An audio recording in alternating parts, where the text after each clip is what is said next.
Sumainyo ang Panginoon. At Ang mabuting balita ng Panginoon ayon kay San Mateo.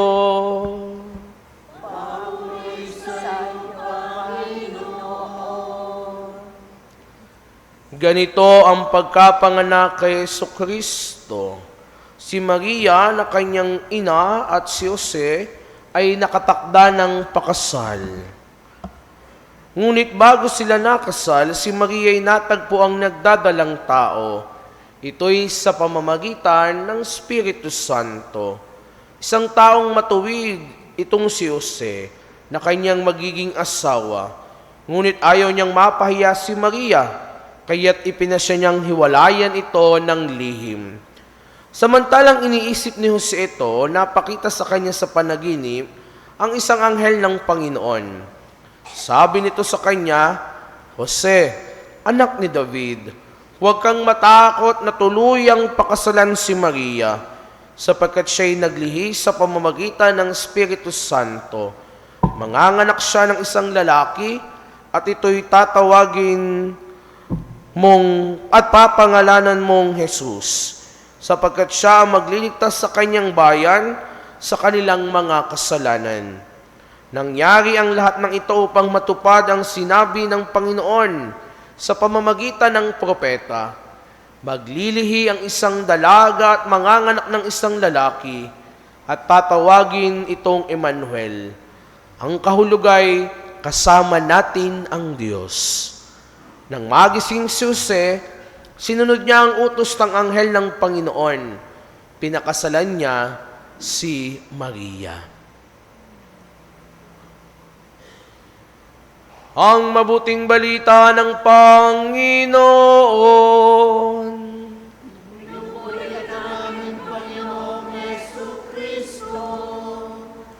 Magandang umaga po sa inyong lahat.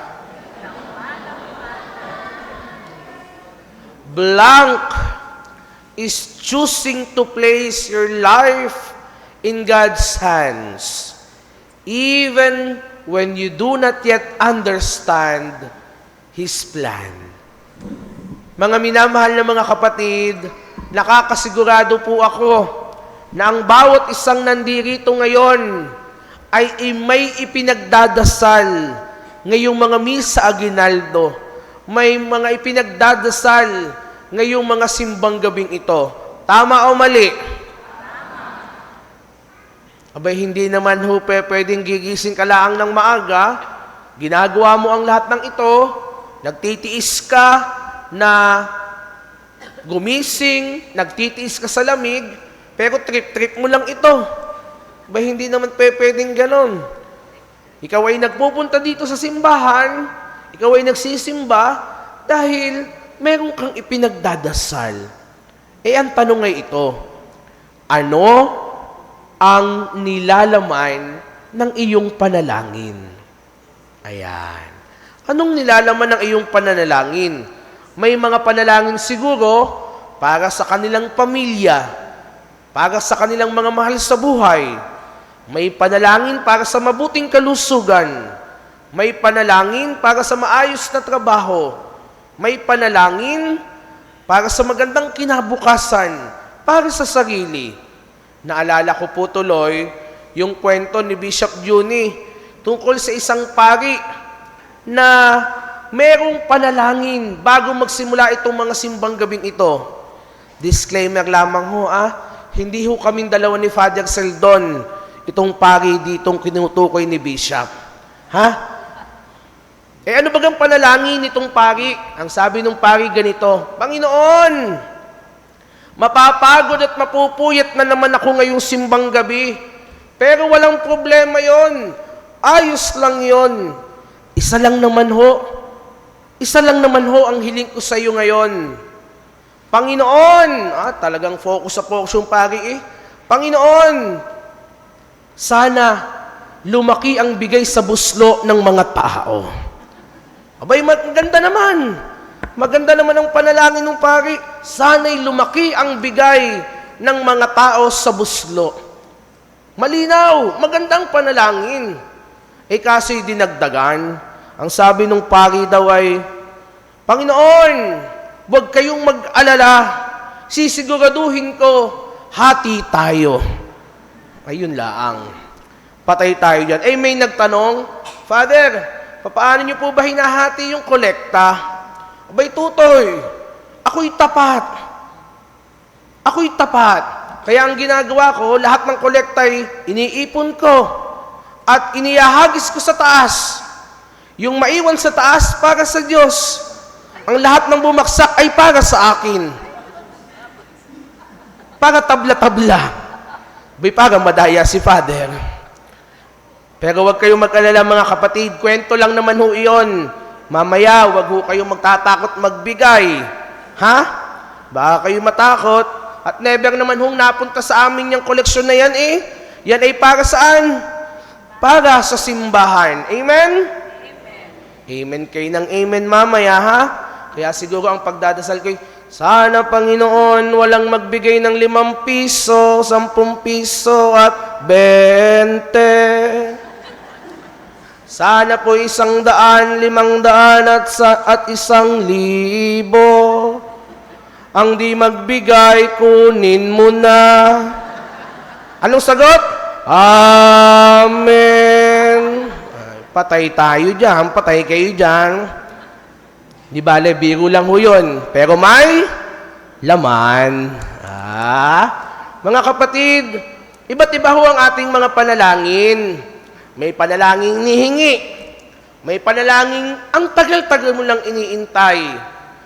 At may mga panalangin ibinibigay sa iyo ng Diyos kahit hindi mo naman inaasahan, kahit hindi mo naman inaasam. At ganito po ang nangyari kay San Jose. Sa tagpo ng ating ebanghelyo ngayong araw na ito. Ito po yung napakinggan na natin pang ilang araw ng Miss Aguinaldo. Sige nga. Hindi ko tinatanong kung kailan ang yung araw na ito. Pangalawang beses na ho nating napakinggan ng ebanghelyong ito. Ay, nalilito na rin kayo, no? O sige, papaalala ko. Pangatlong araw ng Miss Aguinaldo. Ito din ang gospel. Ngayon ay 4th Sunday of Advent. Naulit. Pero huwag kayong mag-alala, hindi naman ho ito recycle homily. Bagong-bago. At hindi naman pwedeng ulitin. Ngayon, si San Jose, mga minamahal na mga kapatid, hindi nga naman ipinagdasal na maranasan ang kanyang pinagdadaanan. Hindi naman ho niya hiniling ang ganong pagsubok. At sa gitna ng kanyang mabigat na dinadala, nakatulog siya. At doon nagsalita ang Diyos sa kanyang panaginip. Isa lang ang mensahe. Huwag kang matakot tanggapin si Maria. Dito natin makikita na hindi paliwanag ang ibinigay ng Diyos kay San Jose, kung hindi direksyon. Hindi paliwanag, kung hindi direksyon. At doon nagsimula ang pagtitiwala. Kaya naman ho ngayong ika-6 na araw ng ating Miss Aguinaldo, na kung saan iniisa-isa natin ang salitang Christmas kada araw. Review nga muna tayo. Kahapon ho kasi hindi ko kayo makita sa dilim. Ang sabi tuloy nung nagsisimba nung gabi, na biglang nagsimba ng umaga, baka yan ang trip ni Father Jamie, gabi. Walang makita, isang beses lang naman ho. Kahapon hindi ko kayo makita, kaya hindi ako nagpa-review. At least ngayon, kitang-kita ko. O ang letter C ay? Letter H ay?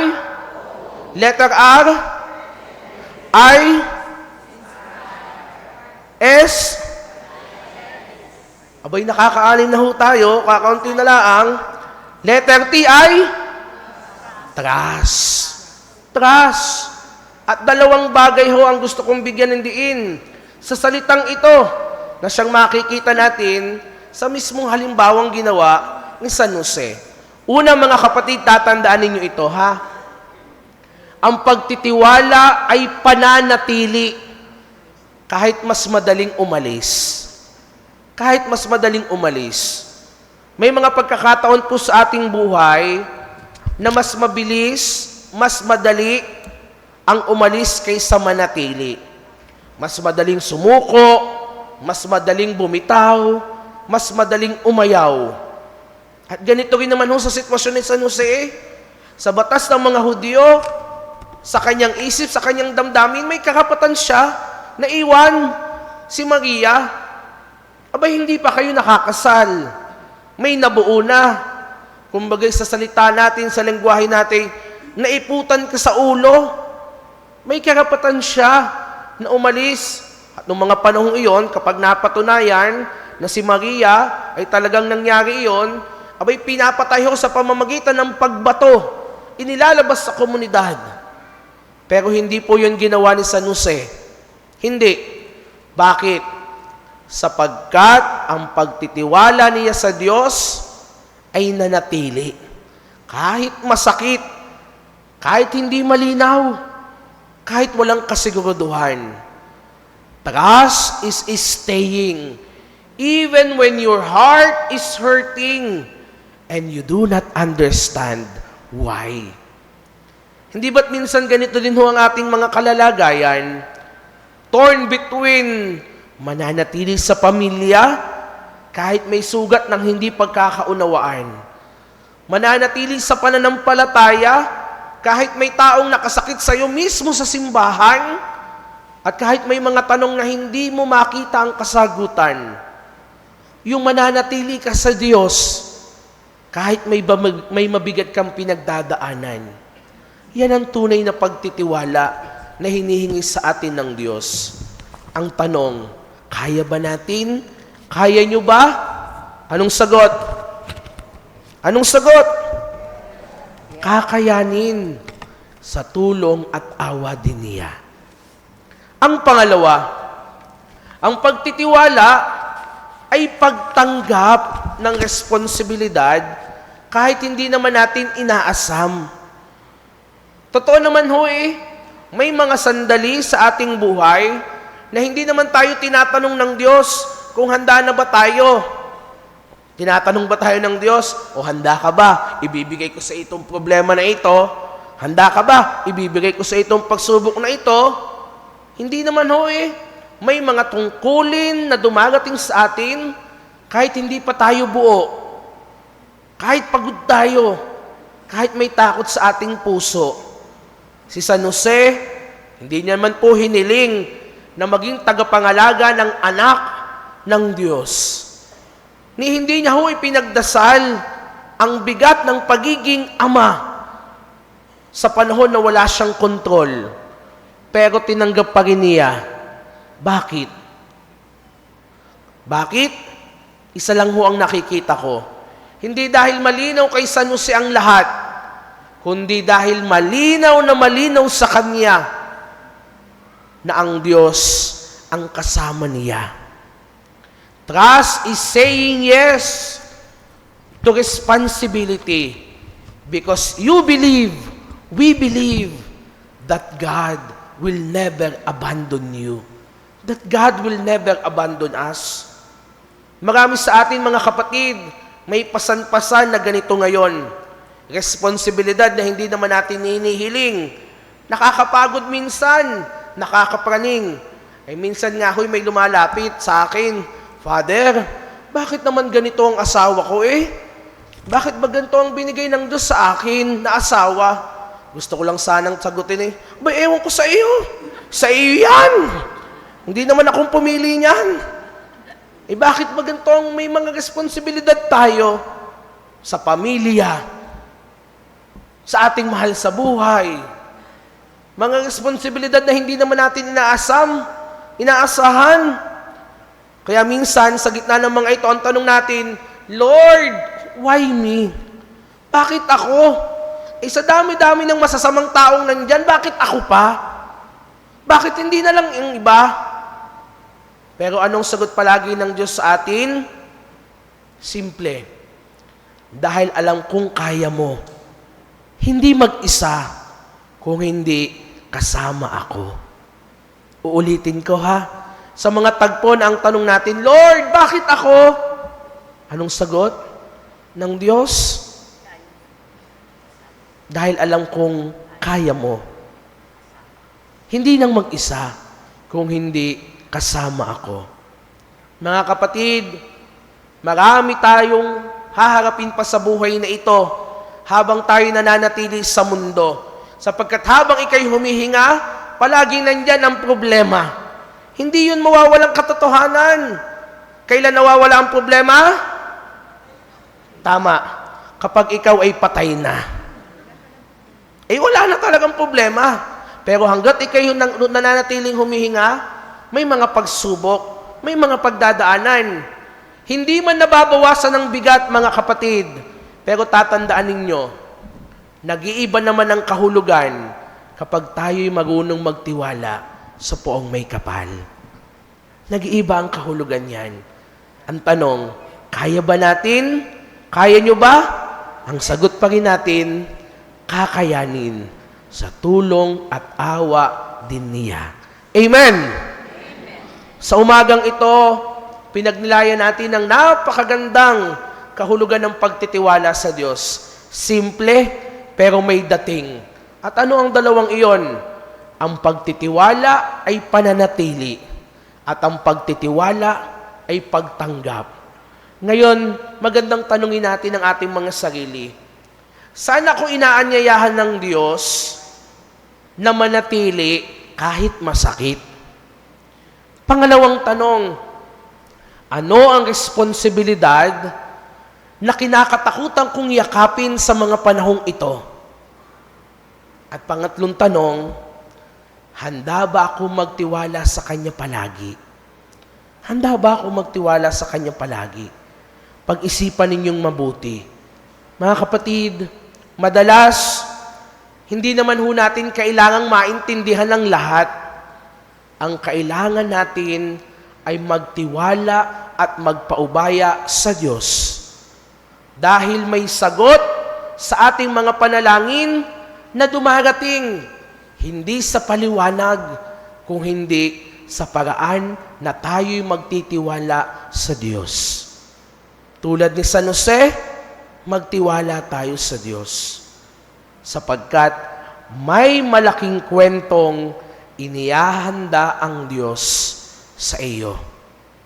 May malaking kwento. Tanungin mo ang katabi mo ngayon. Sige, at patapos na naman ang homily prayer ay magising na. Tanungin mo. Sige, sabihin niyo sa kanya, handa ka ba? Huwag niyo sa akin tanungin. Sa akin kayo nakatitig Sa katabi. Sabihin niyo, handa ka ba sa inihahanda sa iyo ng Diyos? Anong sagot natin? Ito ang tandaan ninyo. Trust is choosing to place your life in God's hands even when you do not yet understand His plan. Amen.